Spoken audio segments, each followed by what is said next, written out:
Hello everyone, welcome back to the session of science and technology. Friends, మనకి space టెక్నాలజీకి సంబంధించి ఒక important విషయం అనేది ఈ క్లాస్లో మనం డిస్కస్ చేయనున్నాం. సో మనం అనుకుంటున్నాం కదా, మనం ఫండమెంటల్స్తో పాటు మనం నేర్చుకున్నటువంటి ఫండమెంటల్స్తో పాటు ఉన్న క్లాసెస్లో మెజారిటీగా ఫండమెంటల్స్ అన్ని నేను కవర్ చేసి ఉంటాను. ఆ కింద ఫోల్డర్స్లో కానివ్వండి, పైన ఫోల్డర్స్లో కానివ్వండి. సో దాంతోపాటు అప్పుడప్పుడు మనం కొంత అబ్జర్వేషన్ అనేది చేయాలి. ఓకే, ఈ మధ్య కాలంలో మనకి ఆ ఫండమెంటల్స్ మనం ఏదైతే నేర్చుకున్నామో దాని అప్డేట్స్ అనేది మనం ఒక్కొక్కసారి చూసుకుంటూ ఉండాలి. క్లియర్గా మనం చూస్తే అందులో భాగంగానే ప్రతి ఏరియాలో కొంత నేను ఆల్రెడీ ఇంపార్టెంట్ విషయాలు అనేది మీకు అక్కడక్కడ నేను ఇంక్లూడ్ చేస్తూ ఉంటా. దాంతోపాటు ఓకే, ఆ సిలబస్ని టోటల్గా కవర్ చేయడంతో పాటు ఇంకా ఫిబ్రవరి 23వ తారీఖు ఎగ్జామ్ ఉంది కాబట్టి, బీయింగ్ మనం ఇంకా నవంబర్లో ఉన్నాం కాబట్టి ప్రజెంట్ అరౌండ్ ఒక 90 డేస్ ఉంది కాబట్టి ఇప్పటి నుంచి క్లియర్లీ మీరు ఏం చేయాలంటే, సో ప్రతిరోజు ఈ 3 నెలల పాటు, అంటే ఫిబ్రవరి 23 ఎగ్జామ్ కాబట్టి ఒక 20 రోజుల ముందు వరకన్నా కనీసం ప్రతి విషయాన్ని, ఆ సిలబస్లో ఉన్నటువంటి ప్రతి విషయాన్ని కొంత వాళ్ళు ఏదైతే ఇచ్చారో దానికి సంబంధించింది ఏదైనా న్యూస్లో వస్తానే ఇప్పటి నుంచి మీరు వెంటనే కలెక్ట్ చేసుకొని మీరు దాన్ని కొంతవరకు ఓకే ఆ డేటాని మీరు భద్రపరచుకొని దాన్ని కొంత ప్రిపేర్ అవ్వాల్సిన అవసరం ఉంది. నేను ఇక్కడ చెప్తూ ఉంటాను ఇంపార్టెంట్ విషయాలు మాక్సిమం నేను కవర్ చేస్తా. సో ఇంకా మీరు కూడా మీకు ఏదన్నా కొన్ని ఇంపార్టెంట్ అనిపించినా, మీకు ఏదైనా కొత్తగా కనిపించినా కూడా సిలబస్తో రిలేటెడ్ థింగ్స్ అనేది మీరు కొంతవరకు అబ్జర్వేషన్ చేయాలి. ఎనీహౌ, మనం చూడండి, మనకు ప్రత్యేకంగా స్పేస్ టెక్నాలజీలో ఇండియాకి సంబంధించినటువంటి శాటిలైట్స్ అన్నాడు, ఇండియాకి సంబంధించినటువంటి లాంచ్ వెహికల్స్ అన్నాడు.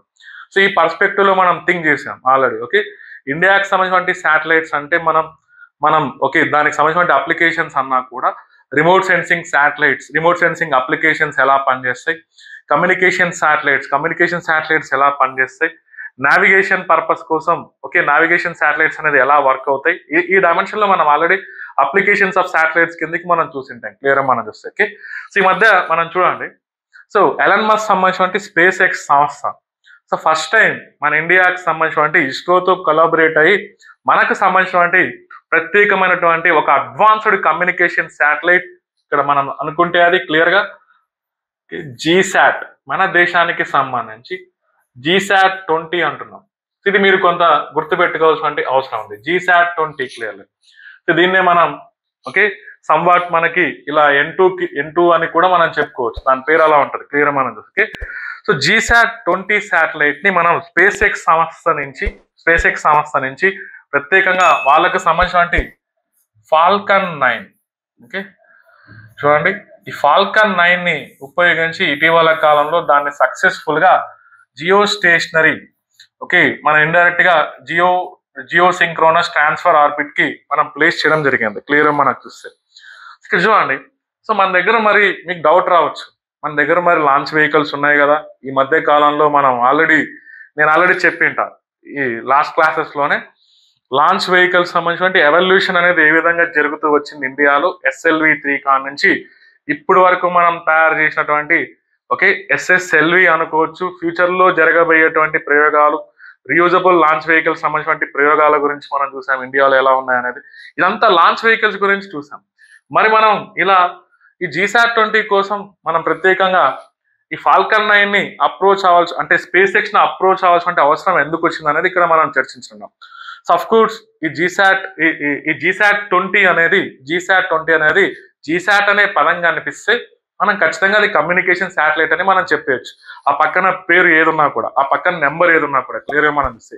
ఇప్పుడు చూడండి, ఆల్రెడీ మీరు కనుక చూసింటే గతంలో ఇండియాలో జీశాట్ 19, దానికంటే ముందు నెంబర్ జీశాట్ 19, అది కూడా ఒక communication satellite okay, heavy communication satellite అని మనం చెప్పుకోవచ్చు. ఆల్రెడీ మనం ఈ GSLV MK3 మనం మొదలు పెట్టినప్పుడు GSLV MK3 అనేది ఆ పేరుతో పిలిచేవాళ్ళం. ఆ MK3 D1 ని బేస్ చేసుకొని జీశాట్ 19 ని మనం ప్రయోగించాం. GSLV MK3 D1 ని ఉపయోగించి జీశాట్ 19 ని మనం 2017 ఆ సంవత్సరంలో మనం ప్రయోగించుంటాం. క్లియర్ మనం చూస్తే. సిమిలర్లీ మనం జీశాట్ 29 ఉపగ్రహం ఓకే అదే GSLV MK3 D2 ని ఉపయోగించి మనం జీశాట్ 29, అది కూడా ఒక కమ్యూనికేషన్ శాటిలైట్ అని మనం చెప్పుకోవచ్చు క్లియర్లీ. సో దాన్ని కూడా మనం GSLV MK3 ని బేస్ చేసుకొని ప్రయోగించాం. సో అఫ్ కోర్స్ మనం ఈ మధ్య కాలంలో మనం అనుకున్నటువంటి ఓకే LVM-3 అంటున్నాం.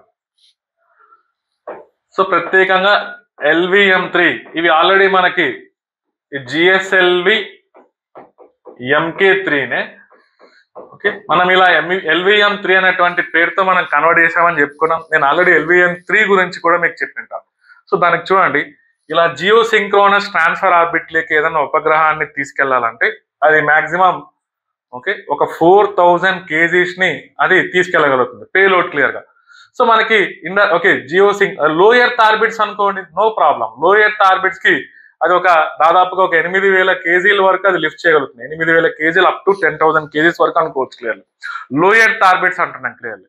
బట్ ఇక్కడికి వచ్చే ఇలా జియో సింక్రోనస్ ట్రాన్స్ఫర్ ఆర్బిట్ సమాచార ఉపగ్రహాలు అనేది మనకి ఇలా భూస్థిర కక్షల్లోకి ప్రవేశపెట్టాలంటే మనం ఇటువంటి మార్గాలను ఎంచుకుంటామని నేను ఫస్ట్ లో ఓకే మీకు ప్రత్యేకంగా ఇలా ఓకే మనకి టైప్స్ ఆఫ్ ఆర్బిట్స్ గురించి నేను చెప్పినప్పుడు నేను చెప్పింటా ఫస్ట్ లో క్లియర్ గా. మన ఇదే సెషన్స్ లో ముందు సెషన్స్ లో కనుక మీరు చూసింటే టైప్స్ ఆఫ్ ఆర్బిట్స్ పైన స్పెషల్ సెషన్ ఒకటి ఉంటుంది, అందులో దీని గురించి నేను మాట్లాడింటా. సమాచార ఉపగ్రహాలని మనం ప్రత్యేకంగా 36,000 కిలోమీటర్లు ఎత్తుకు తీసుకెళ్లాలంటే ఈ మార్గాన్ని ఎంచుకుంటాం. ఇలాంటి మార్గాలు ఇలా దీర్ఘ వృత్తాకారంలో ఎలిప్టికల్ ఆర్బిట్స్ లో ఉంటాయని మనం చెప్పుకున్నాం. సో ఇలా జీటీఓలకి ప్రవేశించాలంటే మన దగ్గర ఉన్నటువంటి క్యాపబిలిటీ ఇలా ఒక 4000 kgs వరకు మనం లిఫ్ట్ చేయగలుగుతుందని మనం అంటున్నాం LVM3. బట్ ఇక్కడ ఇప్పుడు మనం డిజైన్ చేసినటువంటి ఈ GSAT-20 మనకి ఇండియాలో ప్రత్యేకంగా డిపార్ట్మెంట్ ఆఫ్ స్పేస్ సంబంధించినటువంటి కమర్షియల్ ఆర్మ్ ఒకటి ఓకే ఇది ఫామ్ అయి ఉంటుంది. ఎప్పుడంటే 2019-20 బడ్జెట్ లో దానికి ఓకే దాన్ని కొంత ఎస్టాబ్లిష్ చేసామని చెప్పుకోవచ్చు, new space India limited. So మన ఇండియాలో ఇండైరెక్ట్ గా మన ఇండియాలో చూడండి యాంట్రిక్స్ కార్పొరేషన్ ఇండియా లిమిటెడ్ అంటున్నాం. అది ఎప్పటి నుంచో పనిచేస్తుంది, గత 30 సంవత్సరాల క్రితమే అది ఏర్పడింది ఇండియాలో, Antrix corporation of India limited. అది కూడా కమర్షియల్ ఆర్మ్ ఆఫ్ ఇస్రో లేదా డిపార్ట్మెంట్ ఆఫ్ స్పేస్ అని మనం చెప్పుకోవచ్చు ఇండైరెక్ట్ గా మనకు చూస్తే. అది ఎప్పటి నుంచో ఉంది. బట్ దాని వరకు కొంతవరకు ఓకే అంతర్జాతీయంగా ఓకే అంతర్జాతీయ అంశాలను డీల్ చేసే విధంగా దానికి వర్క్ అనేది డెలిగేట్ చేయడం జరిగింది. బట్ ఇండియాలో డొమెస్టిక్ ఇండస్ట్రీని స్పేస్ సెక్టార్ ని కొంతవరకు ప్రైవేట్ సెక్టార్ ని ప్రమోట్ చేసే విధంగా డొమెస్టిక్ ఇండస్ట్రీని ప్రమోట్ చేసే విధంగా ఆల్రెడీ మనం 2019-20 మధ్యలో మనకు చూస్తే న్యూ స్పేస్ ఇండియా లిమిటెడ్ అనేది మనం ఇండియాలో ఎస్టాబ్లిష్ చేశాం క్లియర్లీ. 2020లో కనుక మీరు చూస్తే ఇన్స్పేస్ అనేటువంటి సంస్థ Indian national space promotion and authorization centre దానికంటూ ఒక హెడ్ క్వార్టర్స్ అహ్మదాబాద్ లో కూడా క్రియేట్ చేసి ఉంటాం గుజరాత్ లో. అదేంటంటే ఆ ఇన్స్పేస్ అనేది ప్రత్యేకంగా మీడియేటర్ మాదిరి పనిచేస్తుంది.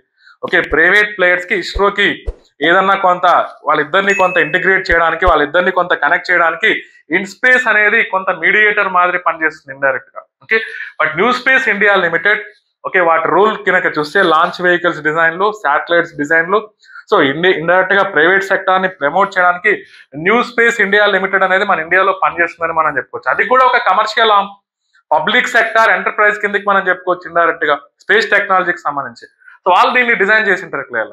సో ఏదేమైనా కూడా దీని యొక్క వెయిట్ కనుక మనం చూస్తే దాదాపుగా ఓకే సో ఇంత బరువు ఉంటుంది 4700 kg. So heavy satellite indirect గా ఇది మన ఇండియాకి సంబంధించి అడ్వాన్స్డ్ కమ్యూనికేషన్ శాటిలైట్ అంటున్నాం క్లియర్ గా.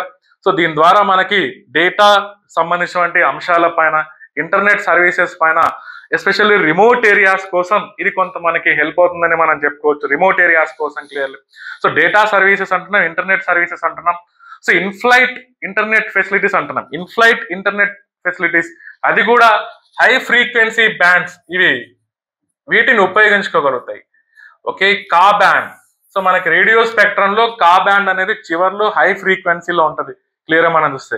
ఓకే ఇటువంటి హై ఫ్రీక్వెన్సీని అది యూజ్ చేసుకోగలుగుతుంది క్లియర్ గా మనం చూస్తే. సో ఇలా కా బ్యాండ్ దాదాపుగా దీంట్లో మనకు చూస్తే సో 32 యూజర్ బీమ్స్ అనేది ఇందులో ఉంటాయని మనం చెప్పుకోవచ్చు. ఓకే దాదాపుగా ఈ కా బ్యాండ్ ఉపయోగించి ఒక 32 యూజర్ బీమ్స్ అనేది అందులో ఆ శాటిలైట్ లో డిజైన్ చేసి ఉంటారు క్లియర్లీ. ఇలా కమ్యూనికేషన్ శాటిలైట్ మనకి మన ఇండియాకి ఖచ్చితంగా దీని ద్వారా అనేకమైనటువంటి సర్వీసెస్ అనేది ప్రొవైడ్ చేయగలుగుతుంది. కాకపోతే మనం ఎందుకు ఇక్కడ ఫాల్కన్ 9 పైన డిపెండ్ అవ్వాల్సిన అవసరం వచ్చిందంటే ఫాల్కన్ 9 ఉన్నటువంటి క్యాపబిలిటీస్ ఎక్కువ, మన దగ్గర ఉన్నటువంటి LVM3 క్యాపబిలిటీస్ తో పోలిస్తే ఫాల్కన్ 9 అనేది దాదాపుగా 8000 kgల కంటే పైన బరువు ఉన్నటువంటి వస్తువుల్ని కూడా దట్ మీన్స్ పేలోడ్స్ ని కూడా ఇలా జియో సింక్రోనస్ ట్రాన్స్ఫర్ ఆర్బిట్ ఇక్కడ మీరు గమనించాలి. ఇక్కడ ఉన్నటువంటి 8000 అంటే దీనికి ఓకే ఇది 4000 నుంచి ఒక 8000 కిలోమీటర్ల వరకు రేంజ్ ఉంది మనది. కాకపోతే ఇది మాత్రం only geo synchronous transfer orbit మాత్రమే. ఇలా 8,000 కేజీల కంటే ఎక్కువ బరువు ఉన్నటువంటి ఆబ్జెక్ట్స్ పేలోడ్స్ ఇది క్లియర్ గా మనం చూస్తే లోయర్ ఆర్బిట్స్ కి మాత్రమే అది రీచ్ చేయగలుగుతుంది. ఆ క్యాపబిలిటీ ఉంది LVM-3 అనేది మనం చెప్పుకోవచ్చు. సో మనకి ఈ పర్స్పెక్టివ్ లో ఇవన్నీ గుర్తుపెట్టుకోండి. GSLV MK3 అనేది మనం ఆల్రెడీ GSLVలో advanced launch vehicle clearly. So దాన్నే మనం LVM-3 కిందకి పేరు మార్చాం. వీటిని బాహుబలి వెహికల్స్ అంటున్నాం క్లియర్లీ. సో వాటిపైన కాకుండా కొంత హెవీ వెయిట్ ఉంది కాబట్టి ఇది కొంత ఫస్ట్ టైం ఇండియా ఎప్పుడు ఇలా ఎలన్ మస్క్ ద్వారా మనం ఇస్రో స్పేస్ ఎక్స్ రెండు కలిపి చేయడంలో ఇదే ఫస్ట్ టైం కాబట్టి రేపు ఎగ్జామ్ లో ఇది ఓకే ఈ ఏరియా నుంచి మిమ్మల్ని ఓకే ఏదో ఒక విధంగా which of the following statements are true regarding GSAT-20 అని క్వశ్చన్ అడుగుతారు. GSAT-20కి సంబంధించి ఇచ్చినటువంటి వాక్యాల్లో సరైన వాక్యాలను గుర్తించండి అనేది క్వశ్చన్ కిందకి. సో మీరు ఈ అంశాలన్నీ కొంత మైండ్ లోకి రీకలెక్ట్ చేసుకోవాల్సిన అవసరం ఉంది. ఓకే GSAT-20 అనేది మన వెహికల్ యూజ్ చేయలేదు, అది మనం యూజ్ చేసింది Falcon 9. ఎందుకంటే దాని పేలోడ్ దాని వెయిట్ అనేది మనం చూస్తే 4,700 kgs అనేది ఉందనేది మీరు గమనించాలి. So advanced communication satellite GSAT అంటేనే కమ్యూనికేషన్ శాటిలైట్. ఆల్రెడీ మనం గతంలో GSAT-19 GSAT-29 ఇలాంటి ప్రయోగించాం క్లియర్. GSAT-31 క్లియర్ మనం చూస్తే. బట్ ఈ GSAT-19 GSAT-29 ని మాత్రం GSLV MK3 ద్వారా మనం విజయవంతంగా 2017-18 లో మనం ప్రయోగించాం. బట్ ఇక్కడ చూస్తే GSAT-20 అంటున్నాం క్లియర్ మనం చూస్తే. ఓకే సో దాన్ని ఇలా N2 అనే పేరుతో కూడా మనం చెప్పుకోవచ్చు క్లియర్ మనం చూస్తే. Okay so try to remember all these things friends. Okay space sector సంబంధించి ఇది ఒక అప్డేట్ కాబట్టి దీని గురించి నేను ఇంక్లూడ్ చేయడం జరిగింది. సో స్పేస్ సంబంధించి ఇంకా ఇదే సెషన్ లో మీకు కొన్ని అప్డేట్స్ చూడొచ్చు క్లియర్ మీరు చూస్తే. So try to remember these thing. కంపల్సరీగా క్వశ్చన్ కిందకి మిమ్మల్ని ఏదో ఒక విధంగా మిమ్మల్ని క్వశ్చన్ చేయొచ్చు. విచ్ ఆఫ్ సింపుల్ క్వశ్చన్ అంతే, అక్కడ ఏముండదు. సో ఆ సెంటెన్సెస్ ని మీరు ఐడెంటిఫై చేయగలరు. సో కరెక్ట్ గా ఇప్పుడు ఎలా ఉందంటే ప్యాటర్న్ ఆ మ్యాటర్ గురించి మనకు బాగా కొంత ఐడియా ఉందనుకోండి, అదేం బట్టి కొట్టాల్సిన అవసరం కూడా ఉండదు. దానిపైన అవగాహన ఏర్పరచుకుంటే కింద ఇచ్చినటువంటి ఆప్షన్స్ ని ఎలిమినేషన్ చేసి కూడా మీరు ఆన్సర్ చేయొచ్చు. ఇంతకుముందు అన్న డైరెక్ట్ క్వశ్చన్స్ ఉంటే అసలు ఒక్కొక్కసారి మనకు తెలియదు అనుకోండి ఆన్సర్, దాన్ని మనం ఆప్ చేయలేం క్లియర్లీ. ఓకే పైగా నెగిటివ్ మార్కింగ్ ఉంది. ఇప్పుడు ఏంటంటే కొంత మనం ఎస్కేప్ అవ్వగలగాలి. ఓకే వాళ్ళు ఇచ్చినటువంటి సమాచారం ఆధారంగా మనం ఒక్కొక్కటి చదువుకుంటూ పోతూ ఆప్షన్స్ ని ఎలిమినేషన్ చేయడం గనక మీరు ఈజీగా చేయగలిగితే సో మీరు SNTలో అయినా ఎకానమీలో అయినా మంచి మార్కులు తెచ్చుకునే దానికి స్కోప్ ఉంది. That's all for this. Thank you.